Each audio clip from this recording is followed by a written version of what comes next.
लखनऊ के हजरतगंज चौराहे पर जहां दिन भर गाड़ियों की दौड़ और इंसानों का शोर गूंजता था, वहीं एक ऑटो रिक्शा के कोने में बैठा था रामू काका। उम्र के 55वें पड़ाव पर उनके चेहरे पर धूप और चिंता की लकीरें गहरी थीं, पर आंखों में एक चमक थी, एक उम्मीद की। उनके पैरों में घिसी हुई टूटी फूटी चप्पलें थीं जो शायद ही कभी बदली गई हों, लेकिन आज उनके हाथ में एक लिफाफा था जिससे उनके दिल की धड़कनें तेज हो रही थीं। ये उनके बेटे रोहन का इंजीनियरिंग कॉलेज का दाखिला पत्र था। रोहन, जो किताबों में खोया रहता था, अब पुणे के एक बड़े कॉलेज में पढ़ने वाला था। रामू काका ने गहरी सांस ली। फीस बहुत ज्यादा थी। क्या रामू काका अपने बेटे के सपनों को पंख दे पाएगा या गरीबी की बेड़ियां उन्हें रोक लेंगी? रामू काका ने शाम को घर आकर राधा को वो दाखिला पत्र थमाया। उनकी पत्नी राधा की आंखों में एक साथ खुशी और चिंता नाच उठी। रोहन की बहन प्रिया, जो 12वीं में थी, खुशी से उछल पड़ी। भैया इंजीनियर बनेगा। राधा ने अपने कानों से अपनी छोटी सी सोने की बालियां उतारते हुए कहा, ये बेच देते हैं जी, बस इतना ही तो है मेरे पास। रामू काका ने उनका हाथ रोक लिया। ये तुम्हारी आखिरी निशानी है राधा, इसे नहीं बेचूंगा। उन्होंने मन ही मन तय कर लिया था कि वे कुछ और रास्ता निकालेंगे। अगले दिन रामू काका अपनी पुरानी ऑटो लेकर सेठ जी की दुकान पर पहुंचे। सेठ जी, जो सूद पर पैसे देते थे, उनकी नज़रों में क्रूरता और बेपरवाही दोनों थीं। उन्होंने ऑटो को देखा, फिर रामू काका की खिसी चप्पलों को, और फिर अपनी मोटी बही पर कुछ लिखा। 1 लाख चाहिए, ब्याज पता है ना, ऑटो गिरवी रखनी होगी। रामू काका का कलेजा मुंह को आ गया। ये ऑटो सिर्फ लोहा नहीं था, ये उनकी रोटी थी, उनके बच्चों का भविष्य था। मेरी तो यही पूंजी है सेठ जी, उन्होंने गिड़गिड़ाते हुए कहा। सेठ जी ने आंखें घुमाई। रामू काका बिना कुछ कहे वहां से लौट आए। उन्होंने दिन रात एक कर दिया। सुबह 4 बजे ऑटो निकालते, देर रात तक चलाते। उनके पैरों में छाले पड़ गए थे, पर उन्हें परवाह नहीं थी। एक रात जब वे घर लौटे तो देखा रोहन अपनी पुरानी नोटबुक में कुछ बना रहा था। वो नए जूतों के डिज़ाइन थे जो उसे कॉलेज जाने के लिए चाहिए थे। रामू काका ने एक ठंडी आह भरी। उन्होंने अपनी पुरानी चप्पलें देखीं, फिर बेटे के सपनों को। काश मैं उसे वो सब दे पाता जो वो चाहता है। दाखिले की फीस की आखिरी तारीख नज़दीक आ रही थी।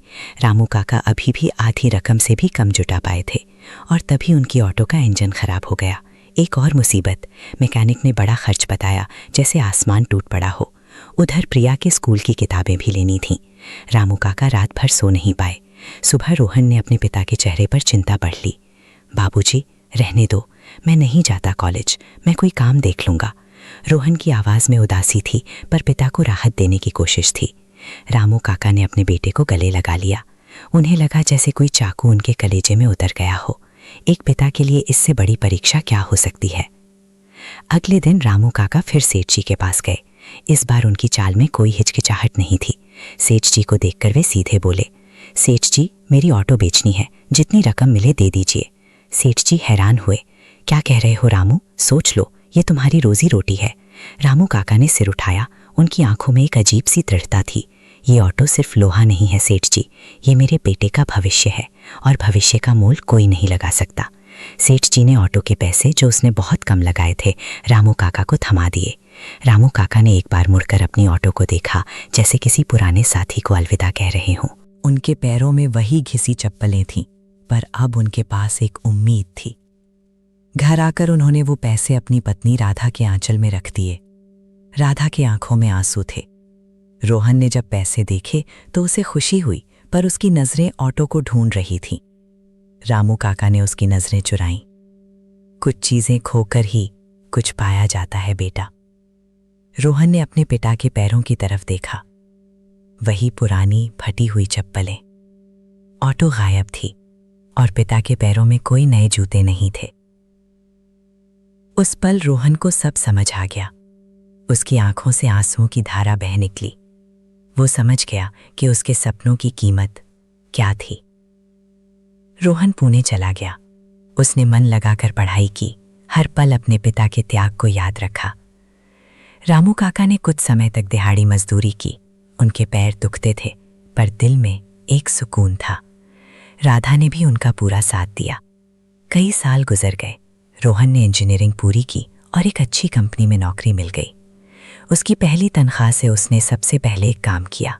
वो भागा भागा घर आया और अपने बाबूजी को एक नया, मजबूत, आरामदायक जूते का जोड़ा दिया। रामू काका ने उन जूतों को उठाया, उनकी आंखों में खुशी के आंसू भर आए।